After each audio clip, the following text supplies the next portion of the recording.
This video contains spoilers for Persona 5, so viewer discretion is advised. Boobs are not a new thing in video games.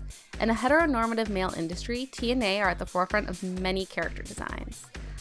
But I'm not here to get into an internet debate about the sexualization in the industry, because I don't hate myself that much.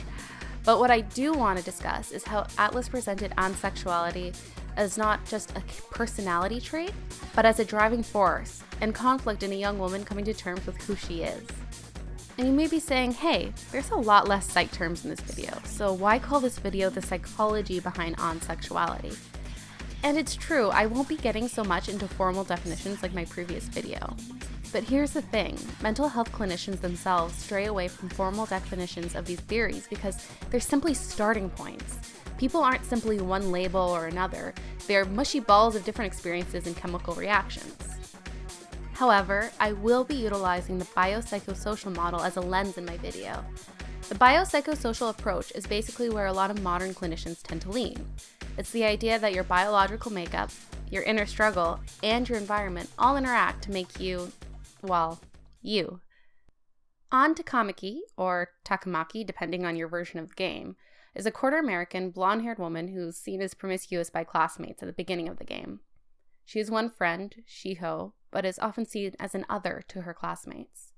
Shiho seems to be the only person sympathetic to An's struggles of being a transfer student, of being foreign, and developmentally standing out from her peers.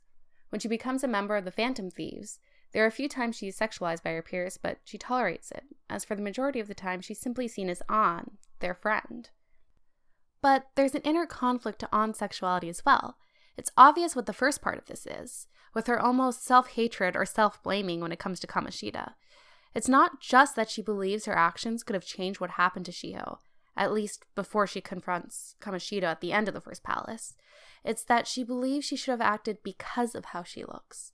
There's this feeling that she owes it to Shiho to let Kamoshida take advantage of her, because Shiho accepted her despite her sexuality.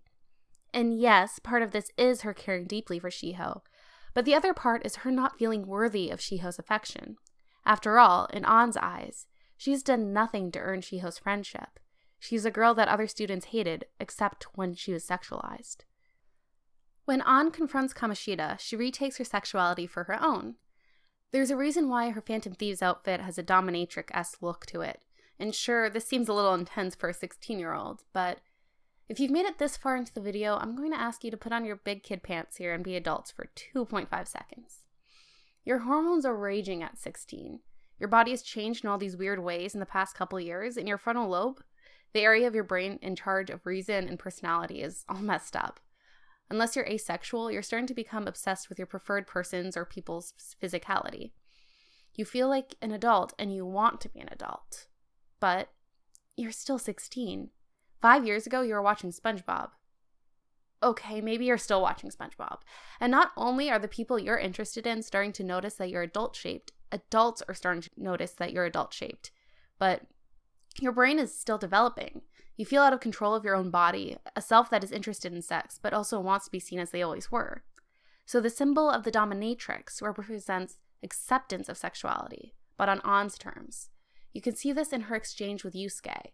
She adamantly does not want to be used as a sexual carrot to entice him for information, but is simultaneously disappointed when Yusuke expresses that he only is interested in her as an artist. You also see this with An's career. She likes modeling, and she doesn't have to try hard to do so, but questions whether this is the right path for her because she doesn't like all the messy stuff that's attached to it. She tries to pursue acting and basically only succeeds because she's attractive, but she's not really drawn to it. She questions how serious she is in her pursuit of modeling because she doesn't work out or diet, especially in an industry that encourages women to change who they are. Furthermore, there's the question of An's parents. She obviously loves them and they care deeply for her, but they're traveling due to work in the industry and she's left with caregivers. Even though An is old enough to realize that this is because her parents want her to have some stability, it brings up doubt whether her parents want her to be with them. On top of that, her need to prove herself to Shiho, to Joker, to the Phantom Thieves, to everyone in her life that has accepted her without her quote-unquote doing anything, is probably partially driven by her parents' absence. Her caregivers show affection, but they're there because they're paid to do so. But see, It's not until rank 9 when An finally accepts that she's worthy of Shiho's friendship, regardless of her actions, that she achieves the goal set out by her contract with Joker.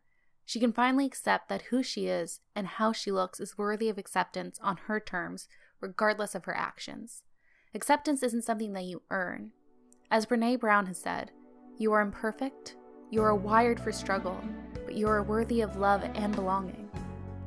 An is one of my favorite characters and was best girl up until I met Futaba. I related a lot to An, of being perceived a certain way because of how I looked, struggled to feel worthy outside of that, and I think it's amazing that Atlas can look at that nuanced struggle in a female character while making her real and relatable. And frankly, I think it's one of the reasons that I continuously go back to the Persona games. Atlas writes characters who happen to be female, not female characters, but also doesn't shy away from addressing feminine issues. I hope you liked this video. If you did, feel free to like it, and check out my previous video for more explanation on the contract and transactional analysis. And hey, subscribe if you want to see more nerdy videos. Thanks!